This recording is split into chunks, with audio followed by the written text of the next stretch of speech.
Hello বন্ধুরা, আমি চলে আসলাম আমার স্বাদের রান্নাঘরে একটা ইউনিক রেসিপি কেওড়া ফলের টক। কেওড়া ফল কিন্তু আমাদের কলকাতায় বলতে কোথাও পাওয়া যায় না, এটা একমাত্র কিন্তু সুন্দরবনেই পাওয়া যায়। আমার স্টুডেন্ট পড়তে আসে আমার কাছে, সে কিন্তু সুন্দরবনে তার বাড়ি রয়েছে, সে সেখান থেকে কিন্তু আমাকে এই ফলটা এনে দিয়েছে। আর আমি তখনই ভেবেছিলাম যে আমার রান্নাঘরে তো এই রেসিপিটা আনতেই হবে, তো তোমাদের জন্য কিন্তু আমি ইউনিক রেসিপিটা নিয়ে চলে আসলাম। তোমরা দেখতেই পাচ্ছ যে কেওড়া ফলগুলো কেমন দেখতে হয়। এবার আমি তোমাদের এটা কিভাবে পরিষ্কার করতে হয় সেই প্রসেসটাও তোমাদের আমি দেখিয়ে দিলাম।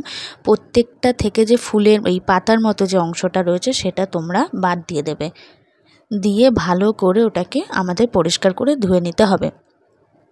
এরপর একটা কড়াইতে আমি জল নিয়েছি, নিয়ে জলটাকে গরম করার পরে আমি কেওড়া ফলগুলো দিয়ে দেবো। কিছুই না, কেওড়া ফলগুলোকে আমাদের একটু সেদ্ধ করতে হবে, তার জন্য আমি এখানে সামান্য একটু নুন দিয়ে দিয়েছি, দিয়ে আমি ঢাকা দিয়ে রাখবো কিছুক্ষণের জন্য সেদ্ধ হওয়ার জন্য।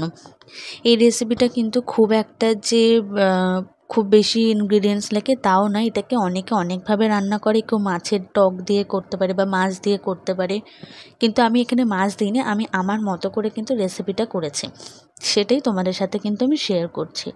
কেওড়া ফলগুলো দেখো খুব সুন্দর করে কিন্তু সেদ্ধ হয়ে গেছে। এবার আমি তোমাদের দেখাচ্ছি যে কিভাবে এর খোসাটা আমি ছাড়াচ্ছি।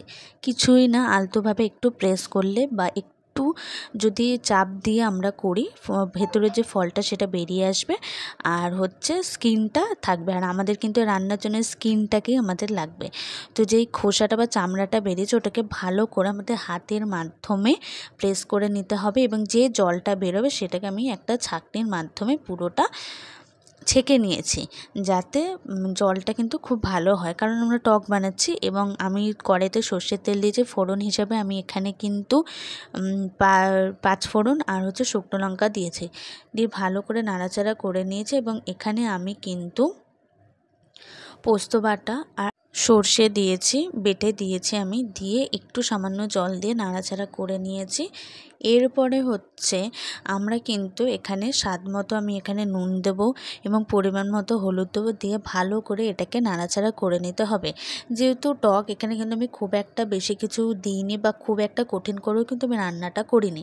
একটু নাড়াচাড়া করে নেওয়ার পরে যে জলটা আমরা বার করেছিলাম সেটা দিয়ে দেবো, দিয়ে ভালো করে নাড়াচাড়া করে নেব। এবং এটাকে আমাদের একটু ফুটতে দেওয়ার জন্য সময় দিতে হবে। এবং স্বাদ মতো চিনি দিয়েছি, যেহেতু আমি সব রান্নাতেই বলে রেখে আমি চিনি দিই কম বেশি, টকে তো একটু হলেও চিনি দিতেই হবে আমাদের। এবার তোমরা চিনিটা কিন্তু তোমাদের স্বাদ মতো দিও।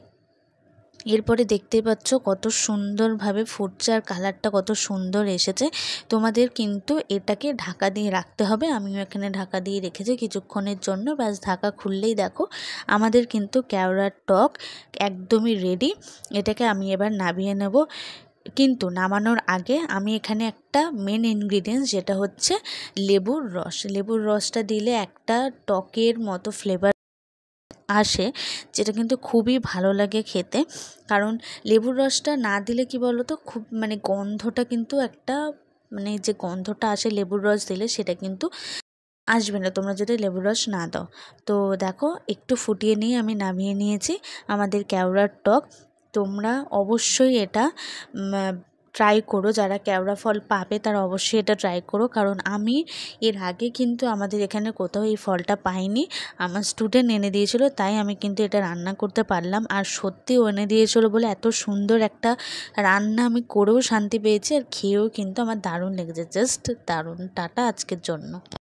তোমরা অবশ্যই কিন্তু আমাকে কমেন্টে জানিও যে তোমাদের রেসিপিটা কেমন লেগেছে, আর লাইক সাবস্ক্রাইব করে দিও। আমি কিন্তু আমার রান্নাঘরে পরপর নতুন নতুন রেসিপি নিয়ে চলে আসব, দেখতে থাকো আমাদের এই রান্নাঘর। আর তোমাদের কেমন লাগছে ভিডিওগুলো অবশ্যই কিন্তু আমাকে জানিও। খুব ভালো থেকো।